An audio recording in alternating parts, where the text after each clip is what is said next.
বাংলাদেশ কি সত্যিই নিরপেক্ষ কূটনৈতিক খেলোয়াড়, নাকি সাম্প্রতিক বৈশ্বিক প্রেক্ষাপটে তার জোটরাজনীতি নাটকীয়ভাবে বদলে যাচ্ছে? দীর্ঘদিন ধরে ঢাকা দক্ষতার সঙ্গে ভারত, চীন, রাশিয়া, যুক্তরাষ্ট্র এবং মধ্যপ্রাচ্যের দেশগুলোর সঙ্গে সম্পর্কের ভারসাম্য ধরে রেখেছে। কিন্তু নতুন ভূরাজনৈতিক বাস্তবতা এই সমীকরণকে ওলটপালট করে দিচ্ছে। একদিকে চীনের বেল্ট অ্যান্ড রোড ইনিশিয়েটিভ, অন্যদিকে মার্কিন যুক্তরাষ্ট্রের ইন্দো প্যাসিফিক স্ট্র্যাটেজি। ভারতের সঙ্গে ঐতিহাসিক ও ভৌগোলিক সম্পর্ক, আবার একই সাথে চীনের সঙ্গে বিশাল অর্থনৈতিক নির্ভরতা। আর এর বাইরে আছে মধ্যপ্রাচ্যে কর্মরত কোটি বাংলাদেশি প্রবাসী, যাদের রেমিট্যান্স পুরো অর্থনীতির প্রাণশক্তি। এমন পরিস্থিতিতে বাংলাদেশ কি আগের মতোই কি সবাইয়ের বন্ধু, কারো শত্রু নয় কি নীতিতে টিকে থাকতে পারবে, নাকি চাপের মুখে নতুন কোনো পক্ষ বেছে নিতে বাধ্য হবে? অনেকে বলছেন ঢাকা নির্বে এক কি স্ট্র্যাটেজিক পিভট করছে।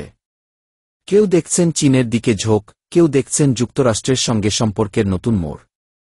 কিন্তু সত্য হল, বাংলাদেশ তার ভবিষ্যৎ টিকে থাকার জন্য খেলছে এক সূক্ষ্ম কূটনৈতিক দাবার খেলা।